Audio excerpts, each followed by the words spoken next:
Om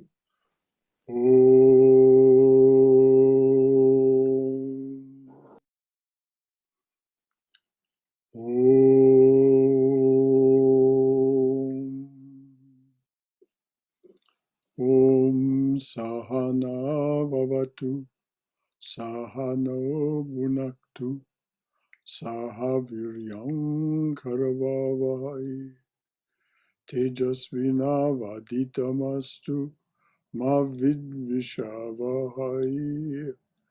Om Shanti Shanti Shanti. May the Divine Being look over us lovingly as a mother and father. May the Divine Being support and nourish us as a mother and father. May we have the strength and skill to study together the art of spirituality. May no misunderstandings arise amongst us. Om, peace, peace. Peace be unto us and to all beloved beings everywhere. So we're studying Swami Prabhavananda's collection of talks published as Realizing God. We're in the middle of his talk, Mind and Its Control, and he has talked about the three states of consciousness: waking, dreaming, and dreamless sleep, or our consciousness, our active subconsciousness, and it's called either the unconscious, or from here the term is preferred, our latent subconscious. But he says, he's going on now, he says, but then there is a fourth consciousness, turiya, which transcends the conscious, subconscious, and unconscious states of waking, dreaming, and dreamless sleep. That transcending is possible when the mind has been freed from all impressions, subconscious and unconscious, when we have gained control over the whole mind, and that is possible. Now, what does he mean by freed from all impressions? It means that we no longer pay attention to those impressions. We no longer water them. All those old mental impressions called samskaras or vasanas, or as Jill Bolte Taylor calls them, neural loops. We don't pay attention to them. That's what it means by freed. We don't water them with our attention, and so they go dormant. The ones that we don't need for our day-to-day living in the very simple form, a simple form of living, I mean, we are free from those because we no longer give them our attention. When they arise, we turn our attention elsewhere. And this gives the phrase, what deserves my attention? Slowly and slowly, we raise our attention from lower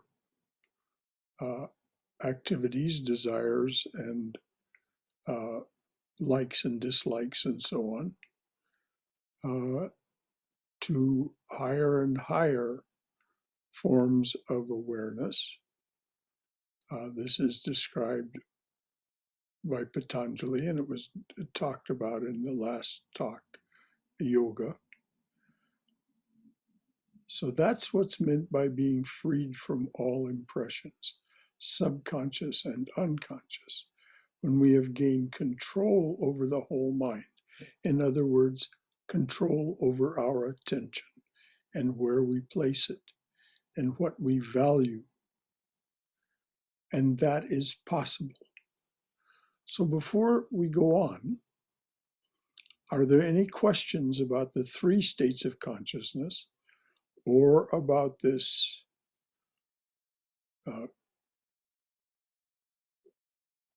concept that's been introduced of Turiya, the fourth? Any comments or questions at all about any of that? I have a question, Brother Shankara. Yes, Haima? Freed in a sense, that means we're not emotionally involved with them, but we just take it as so be it. That's the way it is. Is that what it is? Well, it goes beyond being emotionally involved with them. I see. When they arise, Uh-huh. and they do arise, even as Adi Shankaracharya says in the last couple of chapters of the Viveka Chudamani, even for the illumined soul, as long as we are embodied, the gunas will produce these, will try to stimulate these mental impressions. Uh-huh. In the final fire of knowledge, they are consumed. But that usually results in our losing our action and experience.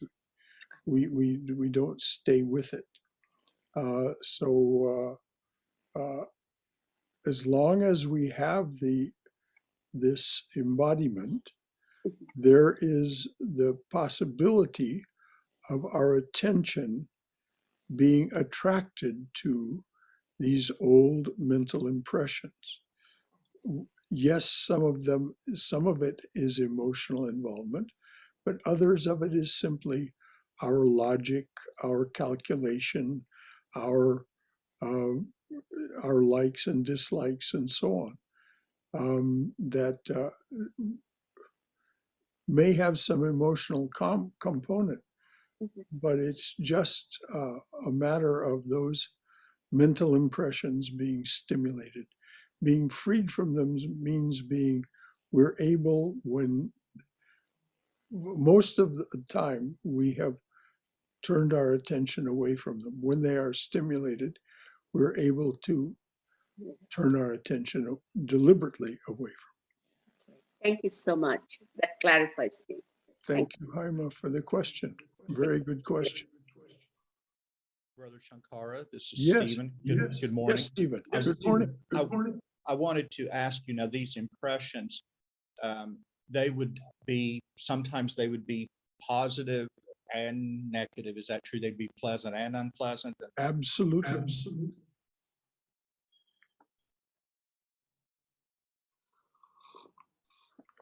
So we have all kinds of memories, mental impression. But to be freed from them, would that be more like almost a blank slate, or just no? Okay. No, we've replaced the pleasant, the good. So even the pleasant is, it's not a blank slate. Their mind is full of, we're getting feedback. We're getting feedback. Stephen, could you mute yourself when I'm talking? What it is sorry, brother. I was on a Bluetooth speaker. I've turned the Bluetooth off. Okay, very good. Okay, thank you. So, no, it's emphatically not a blank slate. The mind is not blank. It is full of a different kind of awareness, a higher and higher form of conscious awareness, a higher and higher form of subconscious awareness, and even the latent subconscious is the and that's what he's going to go on and talk about next, is character. What is it that makes up our awareness in all levels? But this state of turiya, because it's it's inexpressible in ordinary language. The mystical poets and saints describe it as a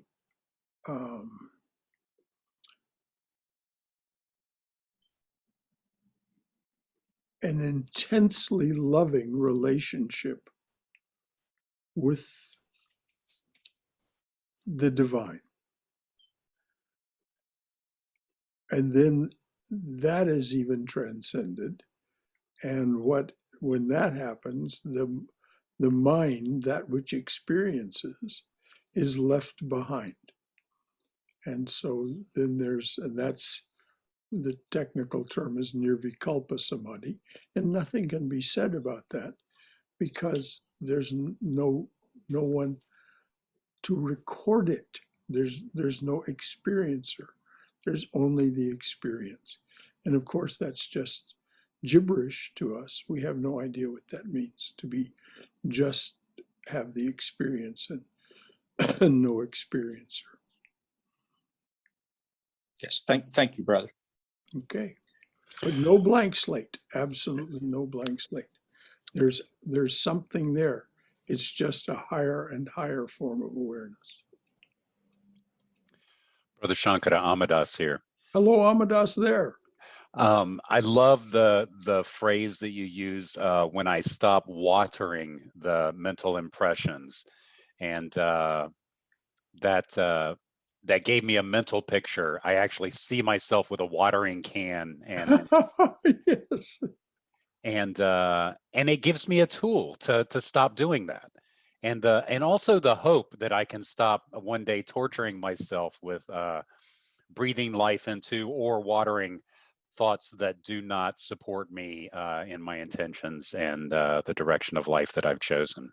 That's all of our aspiration, isn't it, Amadas? To gain enough control of our attention and of our way of being, our thinking, speaking, and acting, that we leave behind those things that don't serve us well. And Swami Prabhavananda used to say over and over, just keep at it. Just keep moving toward the light. You will automatically, if slowly, leave those other things behind. Thank you, Amadas. Thank you, Shankara. Brother Shankara, Yes, dear. to add to Amadas's comment, I guess we can also, instead of using the watering can to water the weeds, use it to water the flowers and towards a mantra or God Yes, where we are practicing. that's exactly it. We as Patanjali explains so beautifully in the Yoga Sutras, it is a process of replacing lower samskaras with higher samskaras. And Vivekananda says in Raja Yoga and elsewhere that it's a never-ending process. It was expressed by Swami Brahmananda in his he just said one day in a joyous way, light, more light, more light, is there no end to it? And it's also spoken about by Brahmananda in his comment that there is no line of demarcation. He said, show me the line of demarcation between the world of matter and the world of spirit. There is none. So we just slowly and slowly move along that spectrum. And there's no line of demarcation. It just becomes less and less of the one and more of the other as we move along the spectrum. And I really like what you said, Swayam. Yes, we water the flowers. We water that which is beautiful. And then finally we transcend even the idea of beauty. because that transcendence is not because we stop being aware of it. We simply become aware that we are that. And so it's no longer seeing the beauty, it is being the beauty. And again, this is what is so eloquently expressed by the saints and mystics. The book Love Poems from God has got wonderful evocations of all that. That you stop seeing it, you start being it. Thank you, Brother Shankar. Mhm. Anything else from anyone? All right, dears. Thank you for all that. That's exactly what we should do, to explore what's meant by the Swami saying we leave these mental impressions behind, free ourselves from. So he goes on to ask, what is character? The sum total of all our deeds and thoughts. What is character? It is the sum total of all our deeds and thoughts. It is also the subconscious mind. We are good or bad according to our subconscious mind, which we have created for ourselves as an embodied being. It isn't something we set out to do, though, as Krishna says in the Gita, that which actually does the creation does have its purposes. And you can read that in chapter 5 of the Gita.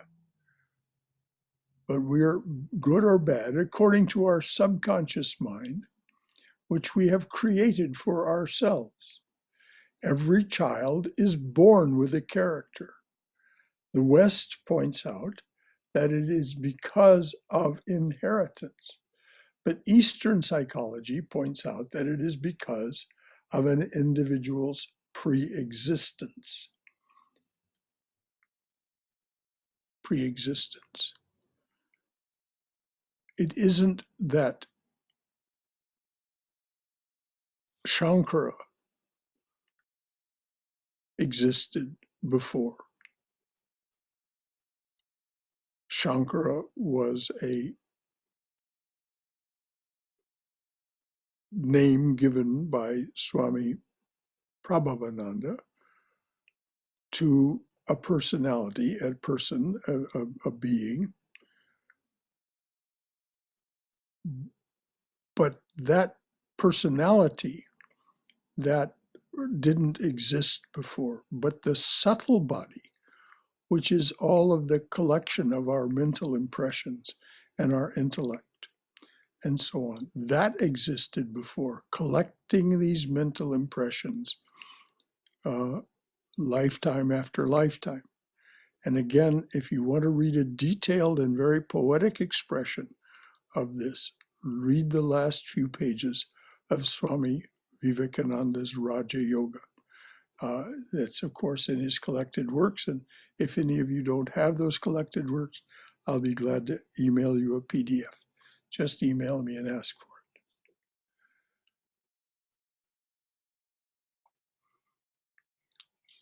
So the Swami goes on. So if we are bad because of our unconscious mind, is there no way out? Yes, because there is free will. What? Free will? Yes.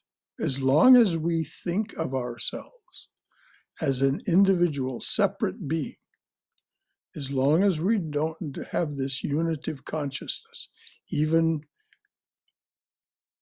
at any level, there is free will. We can choose. Not that there is complete freedom, the Swami says, because you make your will according to your character. In other words, what has been created before. In other words, you will work by the constraints of your own character. You make your will according to your character. In other words, you will work by the constraints of your own character. You will do good or evil according to your character. But the freedom of the Atman within asserts itself all the time. But the freedom of the Atman, the real source of the power that creates us, sustains us, and transforms us, the Atman, the freedom of the Atman within asserts itself all the time. You have only to recognize that voice, that freedom, asserting itself. Now, this voice that he's speaking of is called the buddhi. When we're little, we think of it, we're taught to think of it as our conscience. But as we gain our membership in the society as a whole, we discover that our society, the society in which we live, requires us to ignore our conscience a great deal of the time.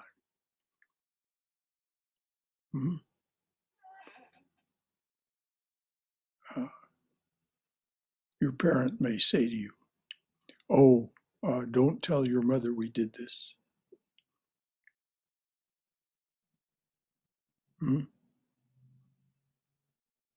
What are you to think as a child when that happens?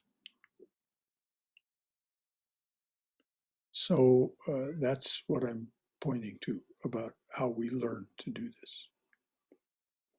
So I'm going to go back and read that again.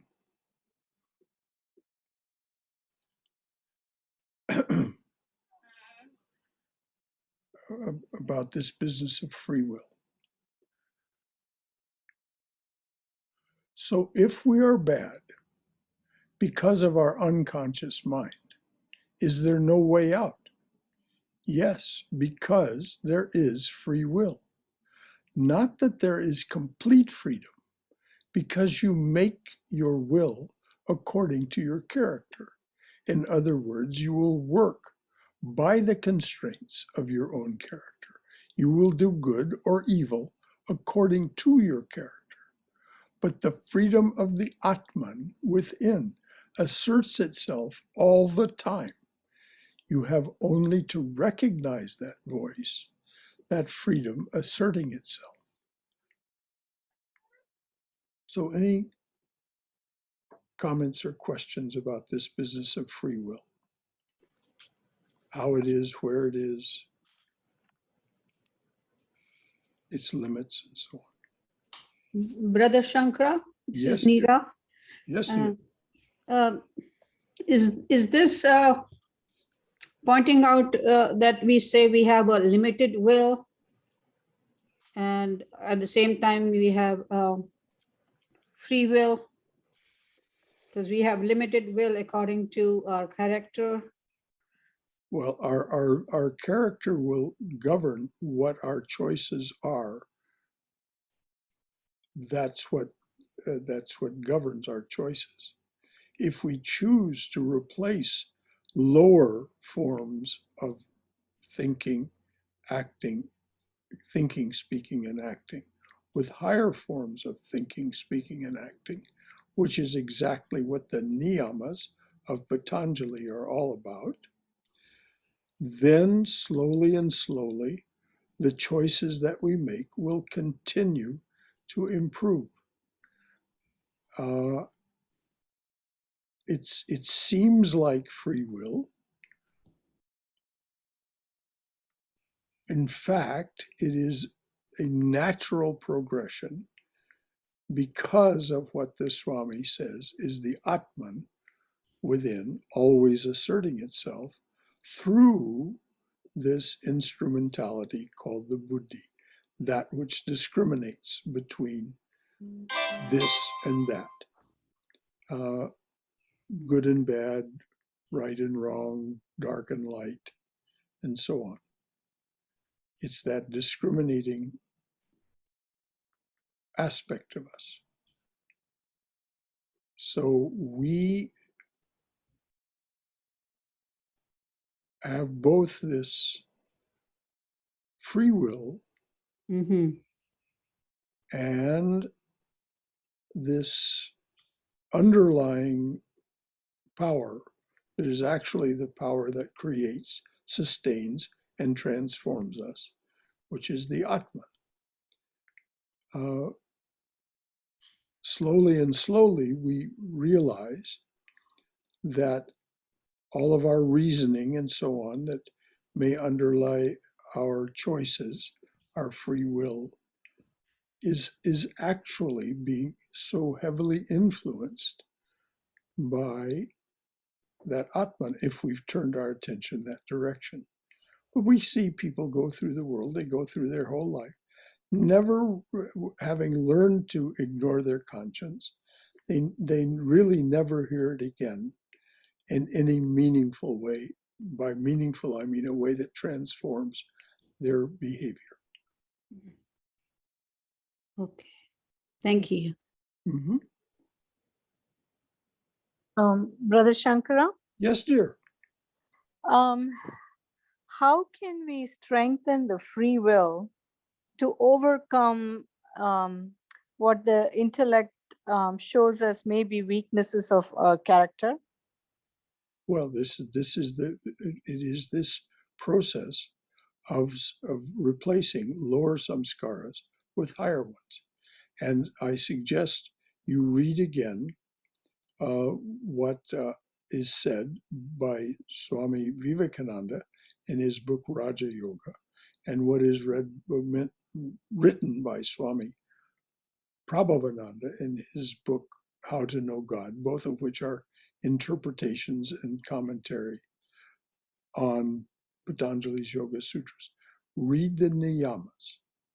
The niyamas, in cooperation with the yamas, what we restrain ourselves from, and then what since we only a fool, as Vivekananda says, releases one thing before he sees that he's reaching for something better.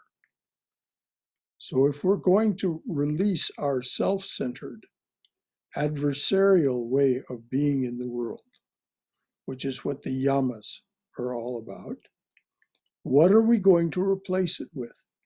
We're going to replace it with the observances that are described in the niyamas. Now, since you've taken Diksha, you have a layer on top of that, so to speak, icing on that cake. You have specific instructions from your guru. Do this, do that. And a mantra to accompany that is full of the power of the divine presence. So all of that will accomplish what it is that you just described, improving the quality of your free will, until you begin to understand that, like all things within time, space, and causation, that free will is also illusory. And this is so beautifully described in Swami Ranganathananda's book, Divine Grace, that progression. Thank you. Mm-hmm. Anything else? This business about free will, we need to grasp it before we move on. Yes, Shankara, this is perfect for me. I've been dancing with that, the possibility that my free will extends only to making the choice. And that once I make a choice, that my karma, or as these readings, character, the outcome is determined by that. But the illusion of free will is in the choice, and hoping that the readings give me hope that my choices are guided by the inner Atman. Yes, ultimately, yes, absolutely. Particularly if you direct your attention and your intention that way. That is your intention, which is an expression of what we call our free will. Where do I direct my attention? And I direct my attention according to my intentions. As the Hatha yogis will tell you, your life force goes where your attention goes. If you put your Right. attention into your feet and hold your body in certain way, you can do the warrior pose and balance perfectly.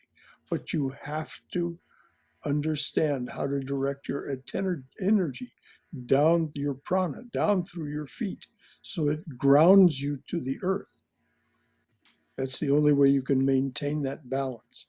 Well, these are just higher forms of that same exact process, directing your life force through your intentions to higher and higher aspirations, higher and higher goals. And so your life force goes in that direction. What is your life force? Your life force is an expression of the presence of the Atman. Without the Atman, there is no life force, and your body falls down.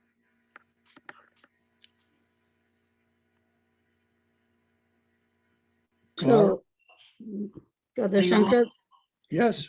yeah, that really explains it very well, how clarifies it between intention and attention. They both are important, but do you think intention is more important than even the attention? Well, without whatever your intention is, which of course is determined by your character, your intention is going to govern where your attention goes. So yes, if you want to see a hierarchy, the intention is higher than the attention. But most people have no control of either. They're simply governed by their impulses. Right. Okay.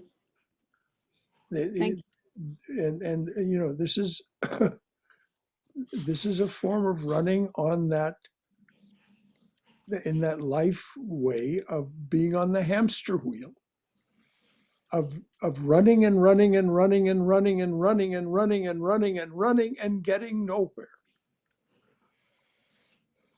So until we begin to understand that pursuit of the finite is a zero-sum game. It will simply result in the death of this action and experience suit and the production of another one, where we have another opportunity to learn the lessons that the Atman is constantly trying to teach us. Again, this is why I recommend reading those last few pages of, of Swami Vivekananda's Raja Yoga. He so beautifully expresses what it is. He calls the Atman mother or nature, but it doesn't matter what you call it. It is trying to show us the truth, capital T. And when we finally get it, then we begin to move toward it, or actually be guided toward it by what Swami Vivekananda calls the mother or nature. And this results in these beautiful songs and poems of the saints about this journey, where you begin to get a sense that I am not limited by the body and or even the intellect, certainly not by the mind. Hari Om Shankaraji. Hari Om Bala, thank you for doing Arati last night. Thank you, sir. Thank you. That was my, luck, I would say. That is my, Okay, very good. to do that. Yes. I have a couple of things to, whenever I think about this free will, Yes. The first thing that comes to my mind is in chapter 6, Sri Krishna says, Shloka 5, you have to help yourself to raise. That is the one that comes to my mind. Plus, as long as we are in this relative world, there are two forces that act on us. One is our prarabdha, the karma, and the second thing is the free will, whatever we consider is the free will. To me, a free will, I consider also the same thing as a self-effort or believe in yourself. Yes. And I think this is what Swami is talking about, that Atma asserts itself. That is our belief in ourselves. And If we listen, yes. yeah, and these two forces, it depends upon how strong these forces are. Sometimes this prarabdha could be very, higher strength it has. Like, for example, when somebody says, oh, there is going to be a cyclone, there is nothing we can do for it, but at least to prepare ourselves to protect ourselves. That's our free will. Whereas if the prarabdha is less, we can nullify. This is what mother said. Instead of losing your leg, you might end up with a small cut on your finger. So this is what I feel, and that is what I keep in my mind all the time. Believe in yourself. Believe in Atma. Absolutely. Believe in yourself. Vivekananda said it used to be said that a person was an atheist if he did not believe in God.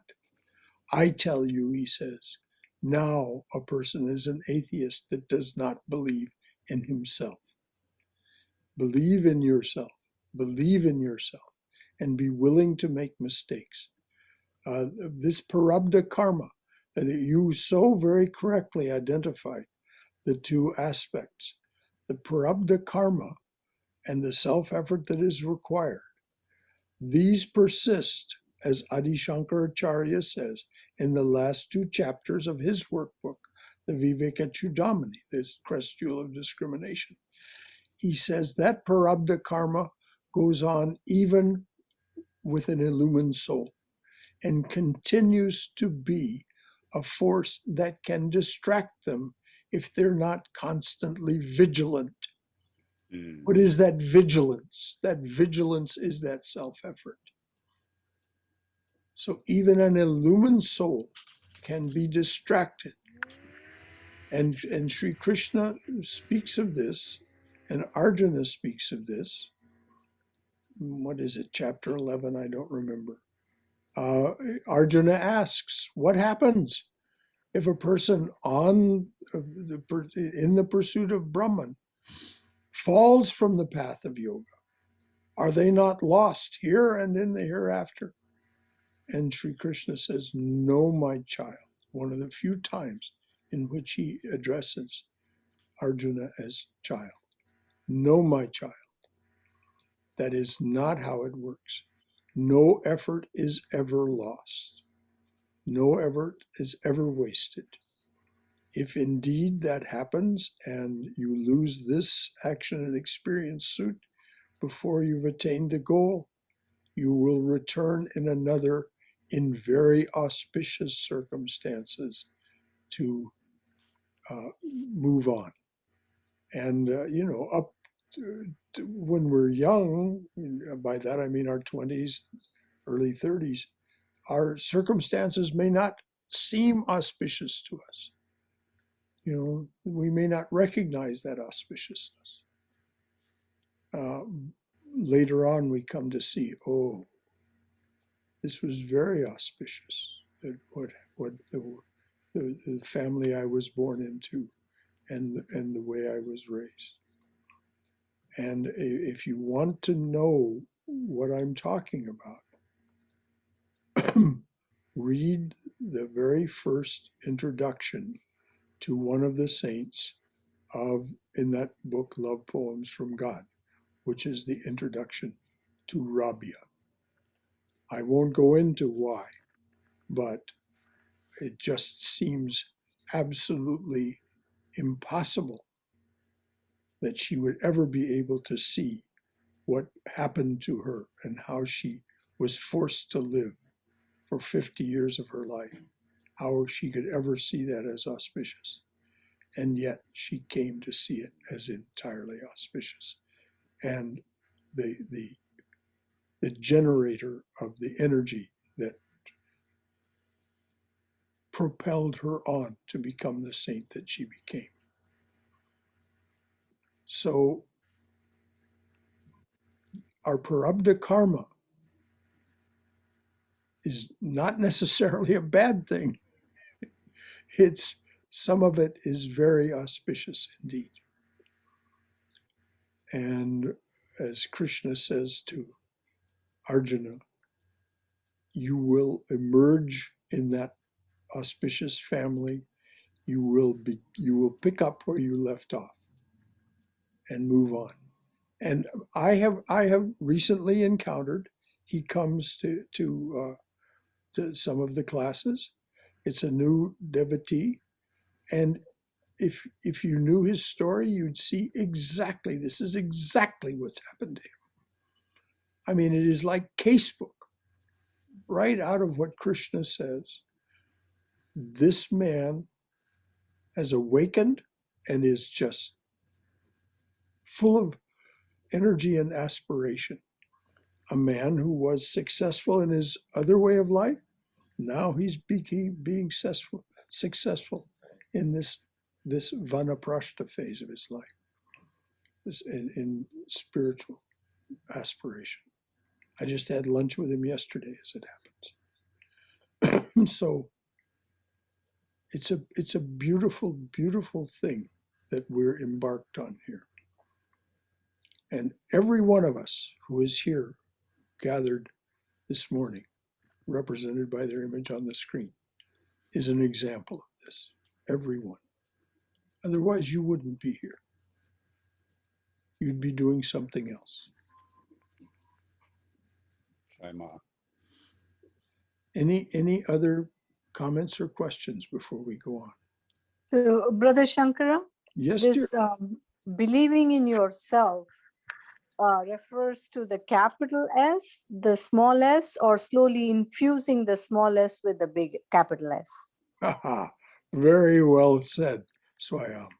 Yes, our awareness of who we are slowly transforms from that small s self to the big S self. And it is by doing our spiritual practices that happens. We become aware. I am not this doer. I am the witness of all that is going on in my presence, my being the capital S self. And so this is when this business of free will, you begin to see that as illusory, also as being part of time, space, and causation. And but it doesn't matter to you. It no longer matters to you who's doing what. You simply say, it is happening. It is happening auspiciously. I am the witness. And at that point, it even begins to accelerate. And you may get some really strong message from the divine presence, celebrating that fact and saying, all right, this is just the beginning, my dear. Thank you. Mm-hmm. I'm going to have to chime in here because I really have come to believe that there is no free will. I mean, it's the illusion is not illusory anymore. And the reason is because of, it has to do with all the things we've been talking about, but also how everything in time, space, and in here is connected. Mhm. And for me to say, for instance, I made a choice to move from Decatur to Tucker, Mhm. that I made that choice. Could I have done anything else? I don't think so. Mhm. I think every choice I've ever made, I couldn't have made differently. And the reason is because it wasn't just about what I, thought was the best thing to do. It was all the circumstances around it, the other people around it, advising me or pushing or pulling, or whether there was money to do it or not, reasons to leave, reasons to come here. And so many things I couldn't even, to this day, wouldn't even be able to know or count, Mhm.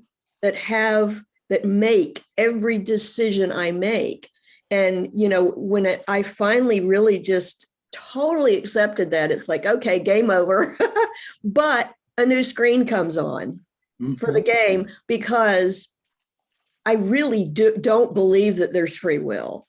But a screen comes on and I pretend like, okay, I have free will, but I know that I don't. And I'll like, making lists and making plans, and then I laugh, but I do it anyway, but I just had to throw that in there. Well, I really, yes, dear, absolutely. This is a stage that one comes to, and it's very clearly described in chapter 4 of the Gita by Sri Krishna. Chapters 3 and 4, if you take them together, how we come to this conclusion that I am not the doer, which as Sri Krishna says, as you said, game over, the fundamental delusion has been dispelled. So that game is over. As you said, it's replaced by a new screen. And so we continue to play the game, but from a totally different perspective. I do have to say, it makes everything easier and more fun. Well, that's exactly what Krishna promises. Even when things go totally wrong or just aren't right or make me angry, it doesn't last. It just, oh, there it is. Oh, there it goes. Okay. Precisely. But some of this, a lot of this is spiritual work and grace and all the other things. But it's also, I've been studying, how all this stuff connects with science, and for years and years and years and years, and language and all this. And so anyway. Well, thank you very much for all that. It's exactly a stage that one comes to if one does the work. And it's what Swami was pointing to as we replace the idea of the small self and everything that's attendant to that with the idea of the biggest self, which then we recognize as the doer. Wonderful. Anything else from anyone? Just think how that integrates with what Balakrishna said and what Swami said and what Amadas said. This is we're studying the art of spirituality together and knitting it together. We're doing the manana together.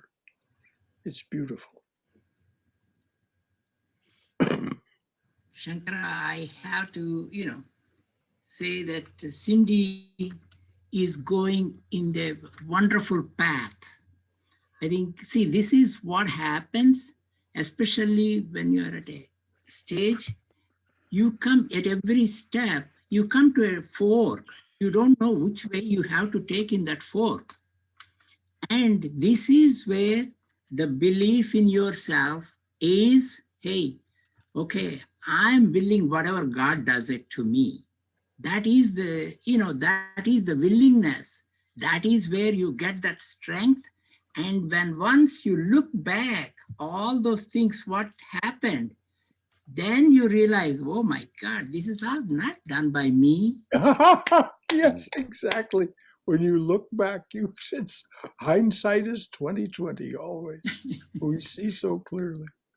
But as you said, we come to these forks in the road, which always makes me think of that wonderful comment by Yogi Berra, who is known for these peculiar and wonderful comments. He says, when you come to a fork in the road, take it.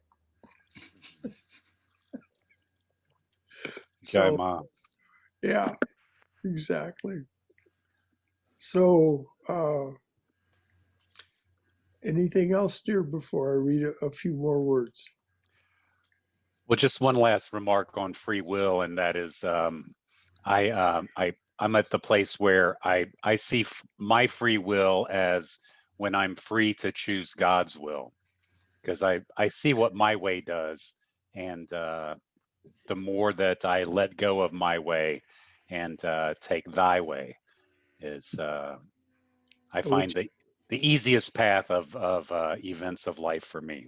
Which is exactly what the yamas and niyamas are about, Amadas. It's exactly letting go of my way, letting go of my grasping at the world, and replacing that with these higher forms of observance that slowly and slowly transform everything, as Cindy pointed out, and as Balakrishna pointed out, as others have pointed out. It just transforms everything. It does, and I have enough events in my life right now. Like my mother's going to be passing here in the next few weeks, I'm sure, and I have this picture that was given to me last week by somebody off of YouTube, and he said, when I move my hand in the river, if I'm moving at the same rate as the water, then I'm not pushing it, nor am I resisting the flow. It's not pushing me. And so my job, since I've pushed off from the sides, is to find that place in the flow. Because it looks to me like right now, a lot of my life has been pushing the water. I've been wanting to go where I wanted to go, and I had these ideas, and I'm a good swimmer. Yeah. And it's pretty exhausting. It I've is. backed off of that, and I also I don't want to be pushed by the water. I don't want to be carried along. I want to participate in the flow and move with the flow. And that's my search for finding a graceful way to do everything right now. Because I believe it exists.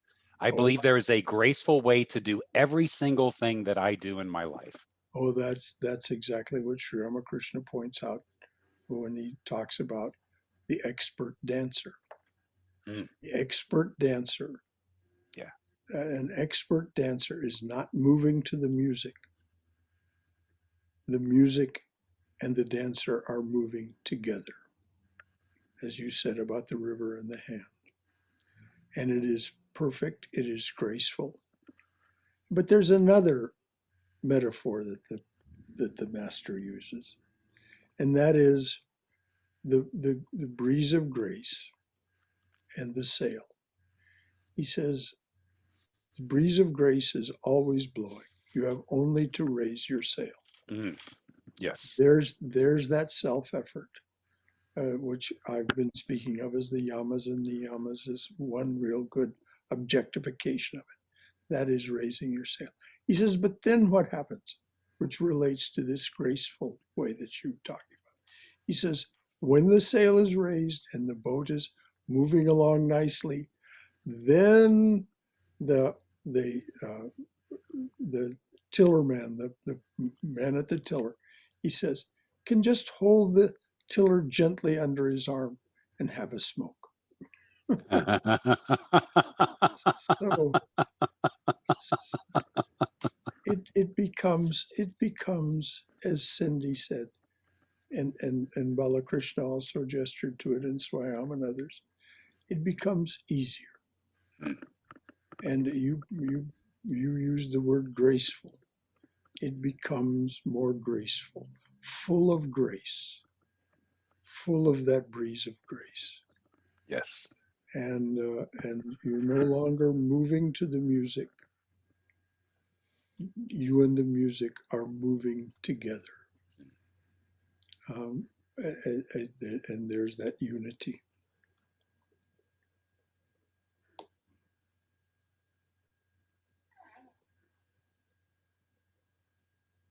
Anything else before I read this next few words? All right, dears. So the Swami is talking about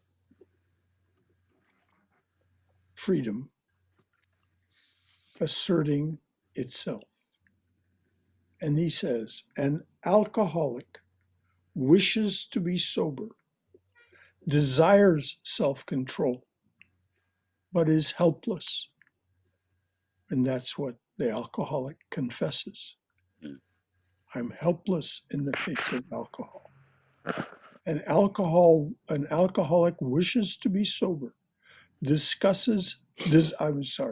wishes to be sober, desires self-control, but is helpless. Then somebody points out that there is a higher power through which that control is possible. It can be done. That higher power is the Atman. In this connection, all our prayers are granted. Let me just put that in boldface and underline it. That higher power is the Atman. In this connection, all our prayers are granted. Do you think there is a God way out there to grant them? No. This freedom of the Atman within yourself is the grace of God. And that Atman is Christ, Krishna, Buddha, Ramakrishna, Mother, Kali, Brahman, or Allah, one reality given so many names.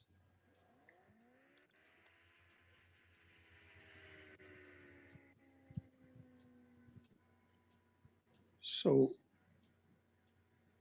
that higher power,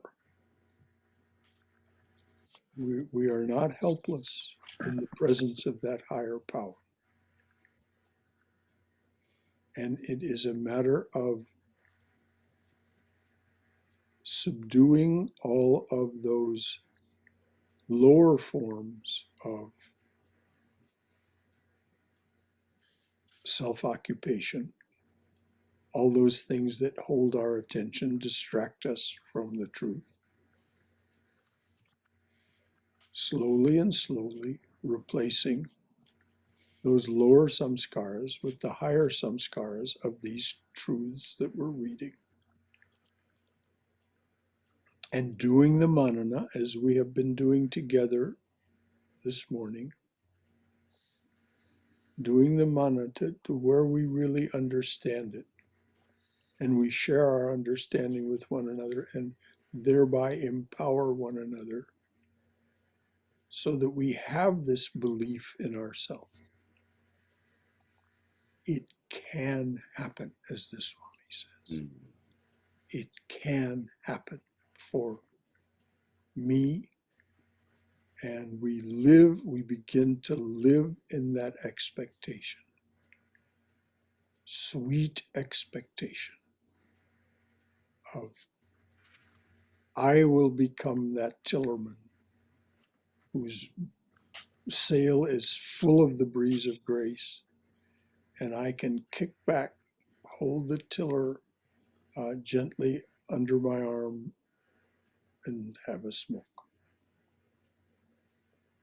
And so this is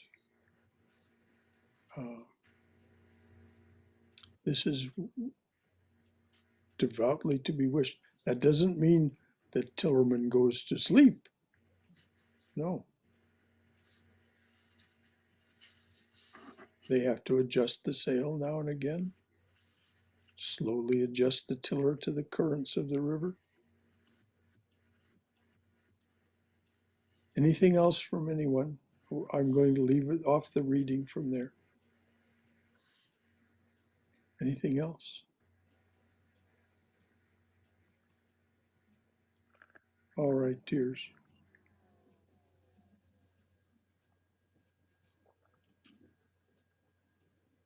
Let there be peace in outer space.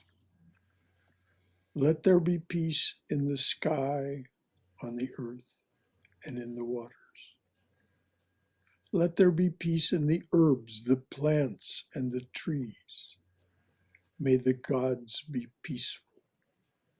May the whole universe be pervaded by peace.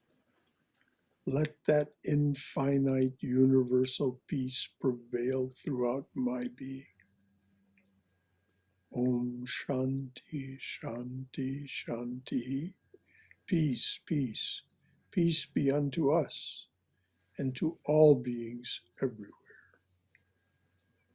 Just a reminder for those of you who haven't been made aware of it already, tomorrow at 11 is our annual meeting of the congregation by Zoom.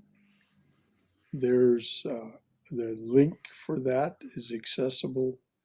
It's the same link as the Sunday talk, but there'll be there's also anyway. Just look on the website or in your newsletter or on Facebook. It's accessible through that as well. And please do attend tomorrow morning's annual meeting of the congregation to hear reports from some of the trustees, committee chairs, and I'll make a short report as well. And then we'll elect our board of trustees for the next year. Very important business aspect of this, and your attendance and cooperation is invited. So any final thought from anyone? All right. Jai Shri Guru Maharaj Ki Jai. Durga, Durga, Durga. May you be safe. May you be healthy. May you be cheerful. May you have peace of mind. May you go forward in the divine being's loving and protective embrace as a mother and father. So until tomorrow morning, and then the next meeting after that, of course, will be Monday evening for our discussion of that lovely testimony of the saints and love poems from God.